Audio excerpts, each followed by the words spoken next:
bakolia bakomela mokonzi ya mboka na beni bato bakomitumba bakotumba na bandako misu bakobomana bato bakotambola na balabala bakobloke banzela mpona koluka pe mokonzi kuna bya botala bazoba wana François Beyamwana wabali tianga kuna nakende kolia nanga. La loi ne dit pas que c'est Félix qui doit désigner. La loi veut que l'opposition parlementaire va désigner pour tes paroles. Mais au Parlement, l'opposition est un nombre dispersé. Moi, je dis ceci. L'opposition dans des pays, il y a tiers-monde que ça l'a toujours pluriel. Ce que ça faux document, Félix n'a pas passé à l'application rapport Mapping.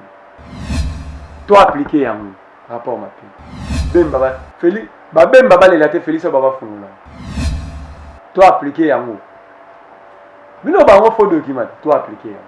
Bon, cliquer dans les faux. Roger Lumba la bakanga na document. Bemba azaka validé na arrêt à cour consommé.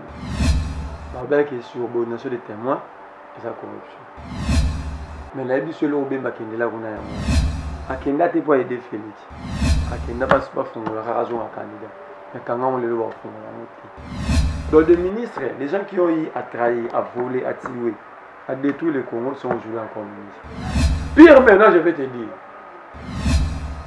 le même personne, au gouvernement, ils sont plus qu'à 70% de la députés et de la sénateur. Donc, ils vont être, donc l'État va payer le même individu 2 fois. Abonnez-vous gratuitement sur votre chaîne YouTube congodialogue.com. Abonnez-vous gratuitement sur votre chaîne YouTube congodialogue.com. Il y a Congo Dialogue photo solaka. congodialogue.com.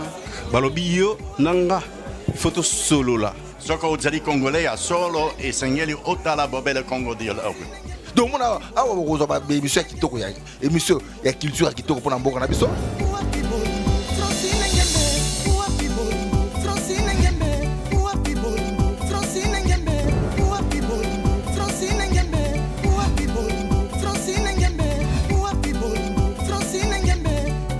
Maramba Bofrana ba Congo Dialogue, donc blague était donc vous s'abonner à Congo Dialogue.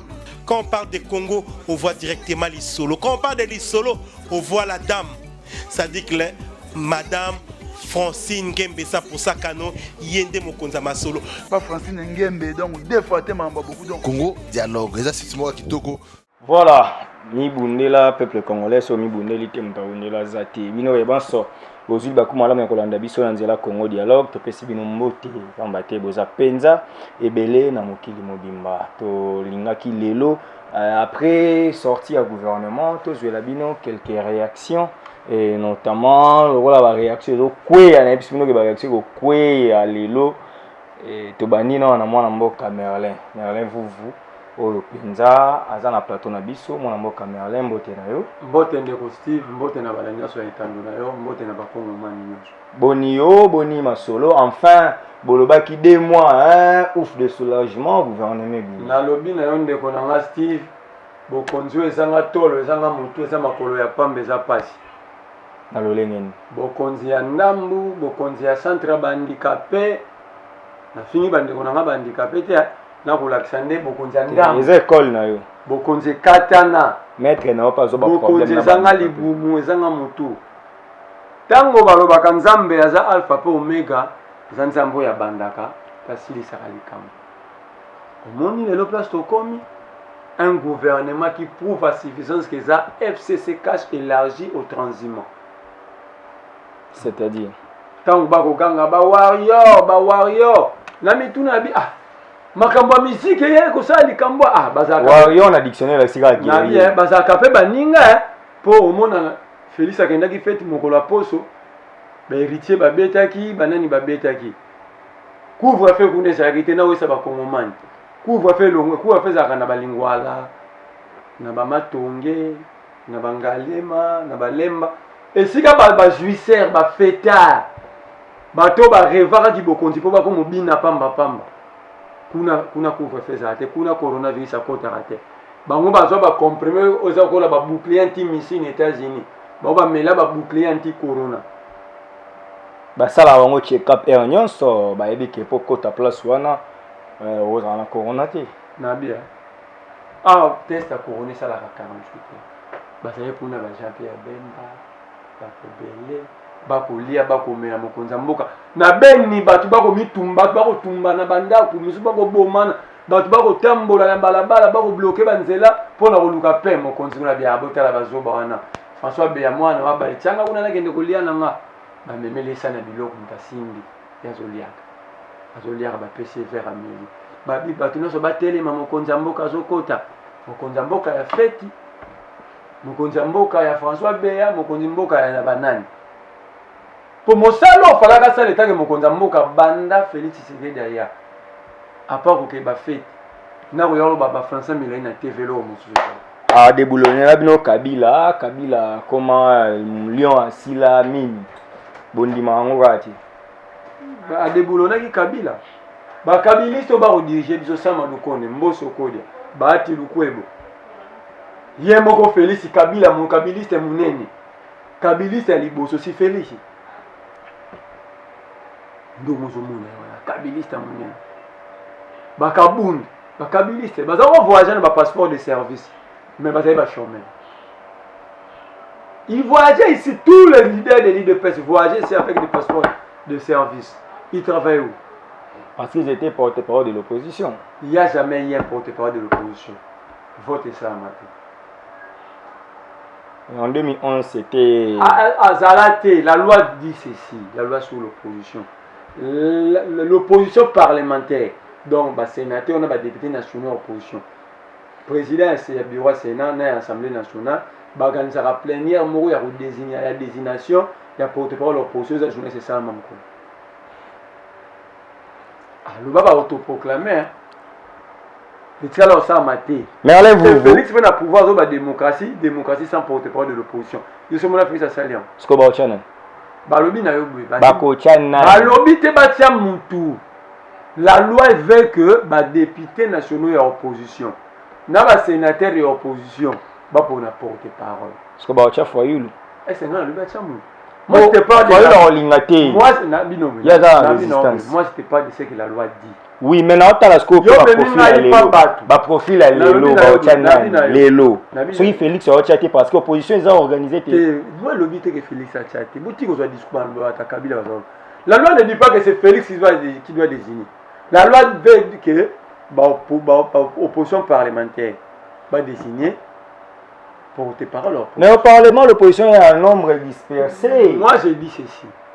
L'opposition dans des pays, il y a tiers-monde que ça a toujours pluriel. Donc, ce n'est pas une raison. La loi reste la loi. La loi est contraignante. Le caractère contraignant de la loi n'a pas besoin de l'opposition plurielle. La loi veut que, toi-même, tu as pluriel. Tu vas convoquer plénière, tu vas désigner pour tes parents. C'est ça la loi. Voilà, mais allez-vous. Merci Koyo. Comment on dit warrior? Voilà, criminel, miidi, banane. Moi, on a 27 ans. Aminata. Si Koyo, tu as un âge Azana Maye. Tu as un âge de baby shine. Combien de fois? Deux fois, on a 4 bureaux d'âge. Tu as un baby shine à âge. Abeba na âge à mon tour. Accepter la violation de la constitution dans le bureau d'âge. Non, mais elle est plus âgée que Okito. Okito, comment ministre dans 23 ans. Moi, je ne te parle pas qu'il est comme ministre. Dans l'action pour la ligne, commissaire ministre. Parce qu'elle est parmi les architectes. Il y a violation de la constitution pour nous regarder ça va mabunda pour ça la bureau d'âge, pour ça la bureau définitif. Elle a participé activement. Combien de fois Félix a reçu le 3 là, pour monter des stratégies comment violer la constitution. Félix est quelqu'un qui respecte les textes. Il prend l'état des droits. Ce que ça ne respecte rien à mon client et Félix. Non, là tu débordes. Le bas n'a pas respecté l'unité.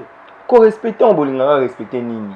L'homme honnête respecte ses engagements. C'est ça même la responsabilité. Il a été trahi à Genève, mais il a pardonné Fayoul et les autres. Qui avait pris la parole, le premier parmi les 7, et a lobby que le changement s'appelle Fayoul.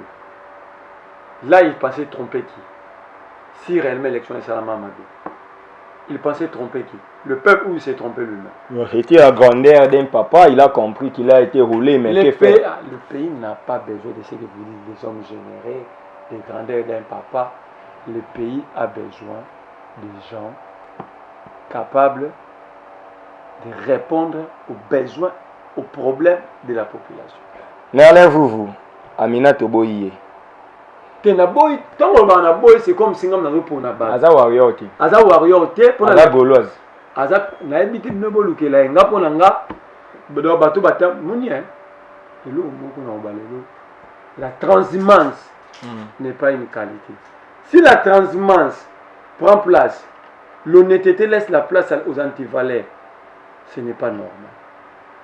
Parce qu'Aminata avait accepté, ensemble avec Mbosso et Gaël Boussa, ils avaient accepté de violer la Constitution pour organiser des élections à bureau d'Aïa, bureau définitif. Et comment récompenser Mbosso est déjà président de l'Assemblée nationale. Bon, Aminata prend le vice-ministère. Peut-être que Gaël Boussa a l'entreprise publique. Papa n'est pas déjà ministre de commerce extérieur. Mboka ya la famille, la famille et les amis d'abord. Tout ça, Excellence ministre des Affaires sociales, Excellence Modeste Moutinga, ancien président de Bisso. À l'époque, c'est ça que nous avons quitté, la haute autorité des médias. Il a organisé les débats contradictoires. Il y a Bemba Kabila à l'époque, malheureusement. Kabila azora kosu azora maladie yango ya bato. Bemba yemo tena kopli na Kabila. Aloba yango ye moko te. Abija accepté, to ba kangi ko comprendre grandeur na. Abija accepté, j'avais accepté l'inacceptable. Parce que botuna Bemba te bino ba c'est l'inacceptable et acceptable za. Non, tout le monde pensait que le roi Zamuta Luki akobimisa Luki. C'est pourquoi il a accepté au place batalo ndimake. Bato bazo kanisa, c'est lui qui a dit, qui avait dit que j'avais accepté l'inacceptable. Il doit nous dire, l'inacceptable c'était quoi ou acceptable? C'était quoi? Yangwana, tu te souviens, il faut presser à la libre. Si on presse à la libre de Bemba comme ça, cité dans les rapports mapping.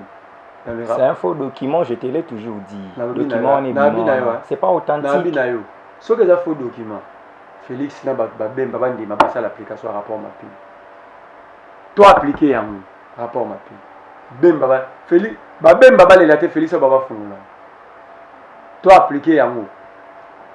Mais non, un faux document. Toi appliqué un. Bon, cliquez dans les faux. Roger Lumbala va kangana document.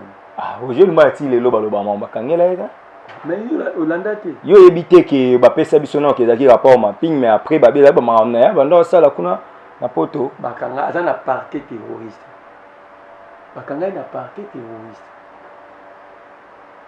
Bakanga na parquet civil.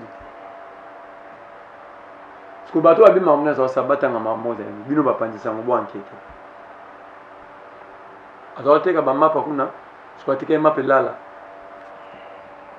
Tom soir tinda ba congolais la diaspora ba organiser marche contre Kabila.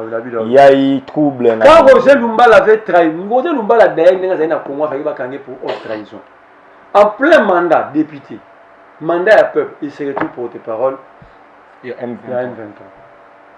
C'était une façon de le Bimamboka. Accueilli, à Gevan ici, comment Roger Mamboka va nous commencer à Kabila? N'a pas ça que Félix Atangadi. Roger Lumbala. Makolo Tambo la pas essayé de Kabila dans Rwanda mais. Kabanda yango pa Roger Lumbala. Roger Lumbala, pas de kunayo confrère na opéro Loire. Roger Lumbala bi mais otanga ba otanga fait bien. Ototuna nga su garçon là, ben un garçon. So na lobi ka tanga te bobi Roger Lumbala exagère.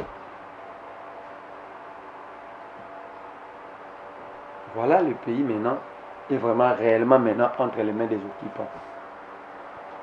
Vous voyez les occupants partout. Quand tu appelles les étrangers, venez tuer tes propres frères et sœurs. Qui n'est pas de votre famille. Muto nyo son loko na yo ke la monter ma passe chez Obeba. Au monde vendia, ata montre nous son Obeba yo monter ma passe parce que son monde mon muto ki na. Moutinga ministre. Azo mérité ya Moutinga. Oh, oui Moutinga zana. Le père de la protection criminelle au Congo. Par quel biais? La loi portant statut des chefs de corps. Ce Kabila doit 670 000 $, les mois, c'est à cause de Moutinga. Ce qui chaque année l'État congolais fait bimisara mbongo, a changé la soirée automobile mobile à Kabila, c'est à cause de Moutinga. Ce qui bat bakoko quand on va calève té. bananité bamatata pone c'est à cause de Moutinga.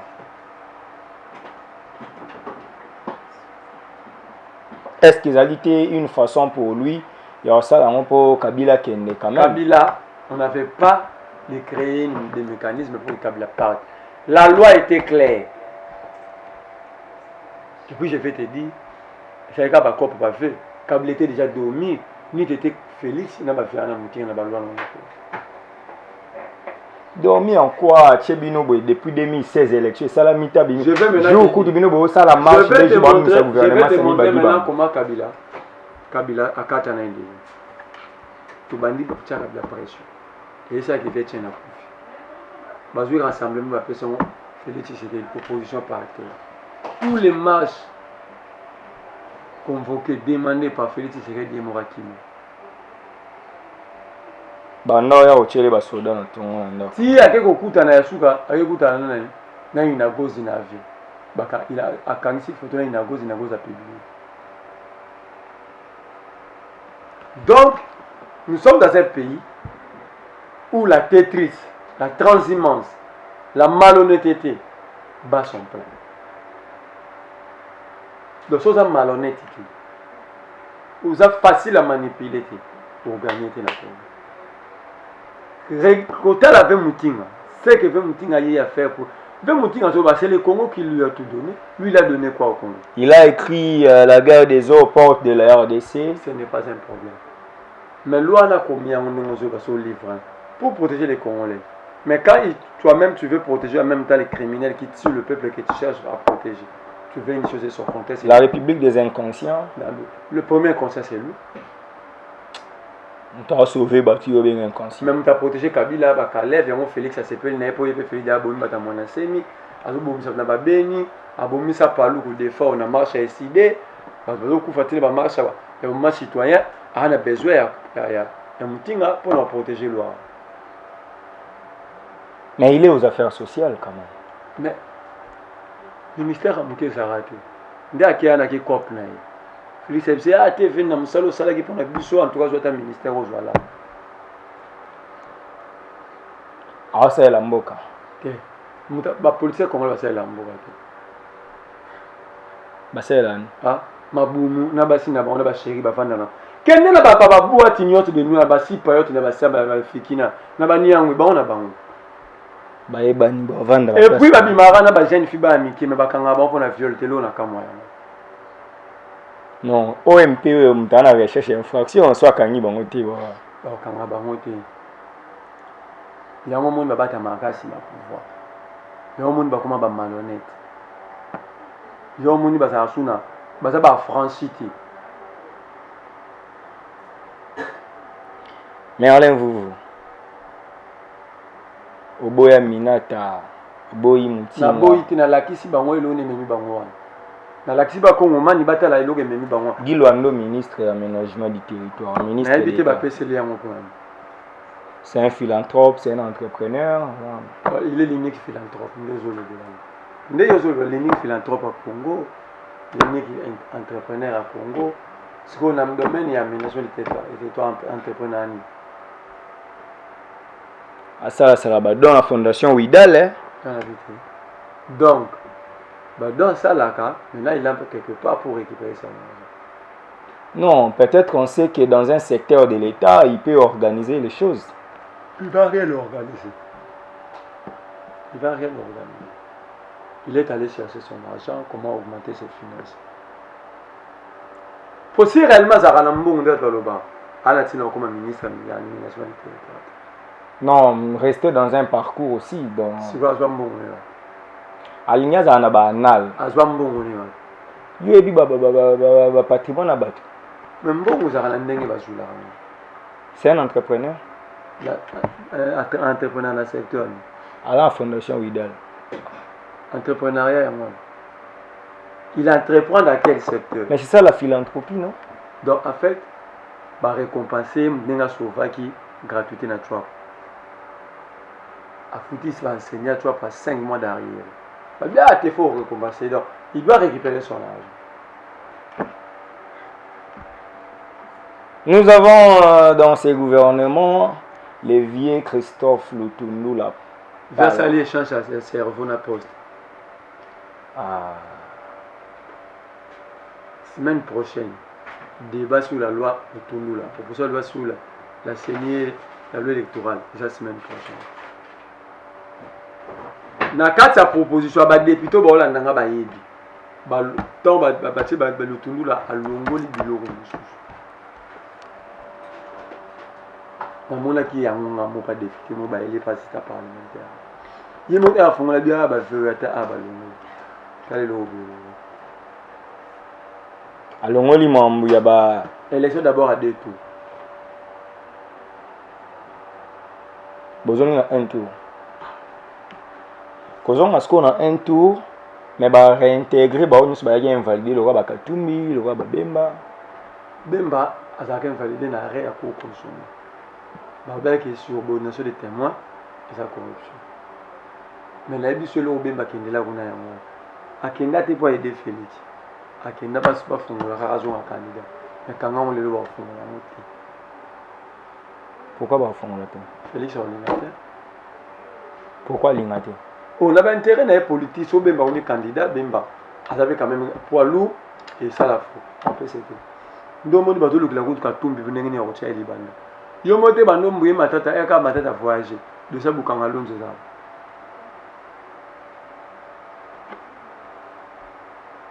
Bukanga lonzo Félix Aloni bimisi mbuma lelo bat ba sepela. Bientôt bolia masango. Ba lo baki derrière ti yango pour la. Il faut bon sanenzela. So ngam no bon sanenzela. Toto ba ke Félix a ça musa.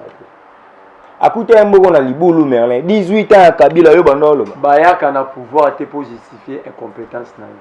Bayaka na pouvoir pour répondre aux problèmes de la population. Donc c'est supposé que Félix Andolo a pouvoir. Il avait tous les éléments en main. Il y a Mambo. Il est venu pour montrer maintenant voici pourquoi on était en train de chercher le pouvoir pour répondre à tel besoin, changer telle chose, telle chose. Soit comme on est là-bas, c'est qu'il est incompétent, il est amateur. Mais Alain, vous, Ozoboya, Bangonio Sobaka Mabe, ministre de ministre de gouvernement. Na plus mobile pour y Plus mobile. Père Adjale. Il est habitat Aza. À Salisroni, le ministère de l'urbanisme habitat. Na Dezao, plan urbanisation na Yoza. À terre commune. Les acquis coalition FCC cash. Banocha bakal la kalabina yo bato atomo na gouvernement na bakeko yiba susu mbongo l'État moko kudu na yebi anonga comme ministre makomi on te chance azwa mbongo pa bomba na 2023 à candidat président non na otanga le kombo t'es un tangati yo lo ba vérité na otanga le kombo na ye nazo sangisa belema wana ye muntu ayebisena so na vérifier belema yo o lobaki na babilo moto sala yo ke Modeste Mtinga président AAD. AAD ou la FCC? FCC wapi na il y a 4 ensemble pour les changements. AAD c'est que la FCC pose la question Mukeba ya Mtinga tous les jours. Yo Nzambe. AAD na tu sais que ce que tu fais à Mukeba ici c'est une trahison. Nazo sala Mukeba ici, nazo lo ba vérité. AAD. C'est la FCC. Comment? Par quelle magie? À salir regroupement. Parce que tout le monde dit que Pierre Lumbi n'avait Moutinga. Ils ont la moukate. Or que ba fi ba yeko saka tout Lumbi na ba fayu na ba bemba. Or que regroupement ça na FCC. Yo e ba yonden. Yo sala na CNT. Oh, maintenant on luka ba tout ça la compilation ba voir. Tout que tout la luka ba voir ba PV c'est un bouquet to yeko ya pas fait mon robe longtemps à comboter. À sa chef à centrale électorale il y a quand même politique. Quand il tape seulement sur sa machine. Pour bien c'est biso ata a déposer oreille ba vraiment va ba PV mais pas il dit na ngamba opposition à FCC. Quelle était la réaction de Mukeba? Afin de gagner tout son combat là nzoka nde Mutinga chaka na FCC. so tala muto abongo ba tiesko ministre. Pourquoi botika la silencieux na batanga na nyonso? Tant bon mona la botika la silencieux. Mais bon ça vous allez faire quoi?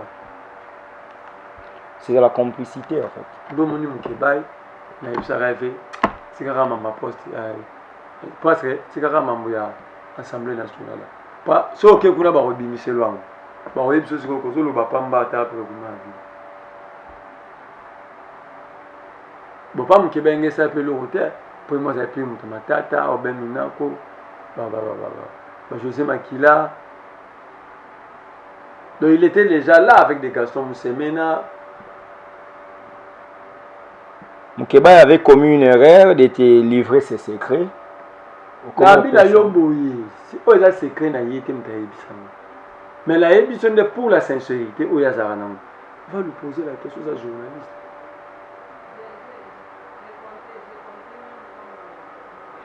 Ah, ça fâche en fait, ça fâche. Mais voilà. Julien Palou. Toujours à l'industrie. 15 ans. 14 ans, 15 ans. Gouverneur à Nord-Kivu. Ceux qui ont homme de confiance à Kabila Tortille. Et quoi tous les tensions à la République de l'autre. Non. Mais est-ce que Julien Palou est total bilan sur le plan sécuritaire tant que gouverneur à 15 ans?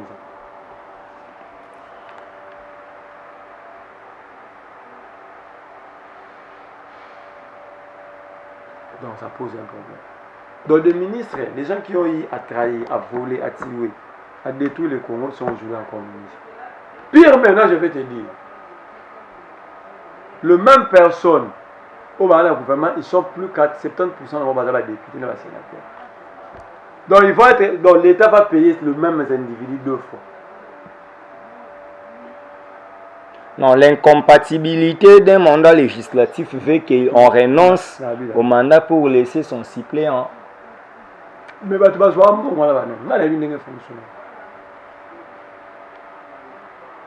donc, ils seront payés 2 fois. Comme ministre, quand tu veux le Tundolo. On a salaire comme ministre, on a salaire comme député. Donc le Congo est en train d'enrichir les gens. Et des malhonnêtes des surcoûts. Ah. Donc, gouvernement où il va commencer à baser l'autre. Et l'autre est complètement raté. Chéribo Ken a échoué un test devant Steve Mbikaya. Test. Moi, tant qu'on a un ministre à portefeuille, j'ai un bon. Ben, si tu as que le mot, pourquoi m'a la comité de gestion d'entreprise publique, il faut passer par un test de la démission. Steve Mbikaya va voir la lac, il y a Chéribo joue à quelle entreprise. C'était aussi une erreur, les enfants classe bon. Aujourd'hui, ministre. Ensemble pour la République, 5 ministères, ça allait bien. Bon, ministère des gens. Le ministère va jouer à Zarapo. Moi, je vais là. Bon, on va savoir bourgeois. Ils sont comme ensemble, on va mettre sur le sol, sur l'ambo. Tu vas te sentir bon. On va s'arrêter l'ambo, on va beaucoup d'argent. On va aller à Rabat, tout. Pour la vie, quand la tête va au bébé, on va faire Félix, on va passer à l'innocent. Non, mais Katumbi, c'est un businessman. Il y en a vite. Basé à là, si on a échoué, bon, le bagage, on va passer à Félix Mbon. Maman Yves Bazaïba. Maman, amitié qui bon motonaï. Il y a un cas essayé de Félix a fui à tricher. Il y a vol électoral.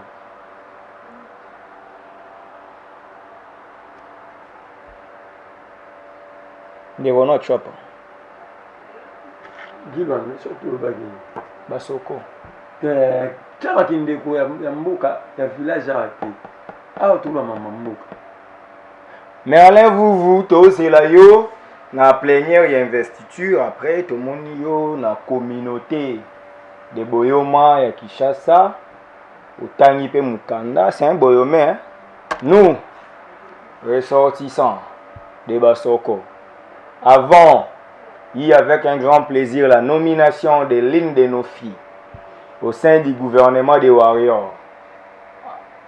Son Excellence, vice-premier ministre et ministre de l'Environnement, Excellence F. Bazaï Bamassou.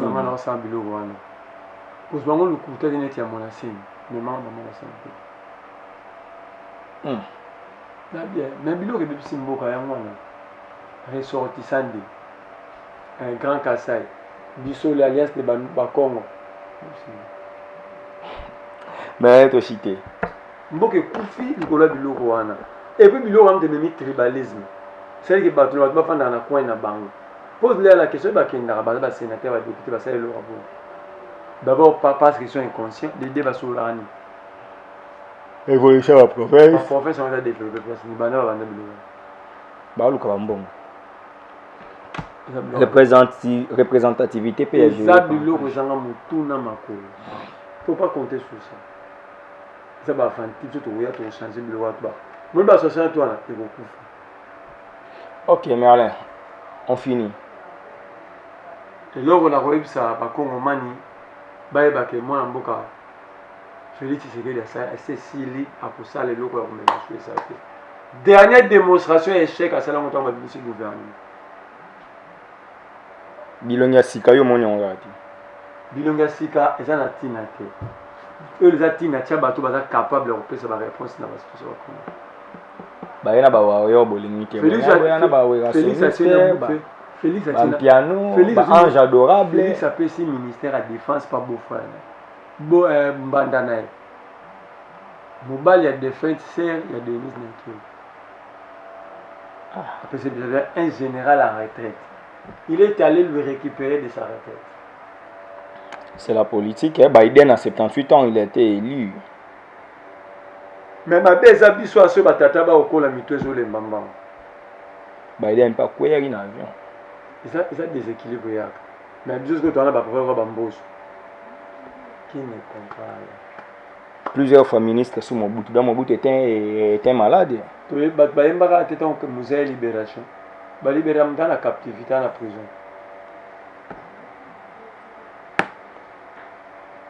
Je dois désannoncer. Mais, là, c'est pas comme on ignore sur les 28 na ambassade de la France. Il faut donc qu'il m'a cette fois-ci ou jamais que nous sommes un peuple. Les 28, ils ont mercredi la semaine prochaine. Bissonnier sur rendez-vous pris. Ambassade de la France. Mais là, c'est que nous avons Dombo, Azamakasi. Et loko basali wana amela ba champagne et loko tozoro luka yango. OK. Merci Merlin Vouvou. C'était Merlin Vouvou. Merci à vous qui avez eu vraiment l'occasion de suivre cette émission Masolo ya politique. C'est nos acquis oye babosé belé mokolo na lelo. Tuna moto na bataka tunu. Tuna ba ngokedi la loi sur l'opposition dans son article 2. Merci. Bandeko Balandi, merci, c'est un grand plaisir de savoir que vous êtes nombreux au d'être ça. Mes grands depuis Suisse-Irlande, je te salue. Merci à Mémiche Lakisantoise Ngangou, merci à Mémé Sifa, merci à Batutu Obosuté na Bisso, na cadre de l'émission O Masolo Politique. Nana Bino Toktemba la Simasta Lili m'a été à la réalisation de cette émission. On se retrouve très prochainement. Merci. Abonnez-vous gratuitement sur votre chaîne YouTube. congodialogue.com. Abonnez-vous gratuitement Sur votre chaîne YouTube. congodialogue.com. Il y a Congo Dialogue photo solaka. congodialogue.com. balobi yo nanga photo solo la soko ozali congolais ya solo esengeli otala bobele Congo Dialogue. Donc mona awa bokozwa ba émission ya kitoko ya émission ya culture ya kitoko pona mboka na biso.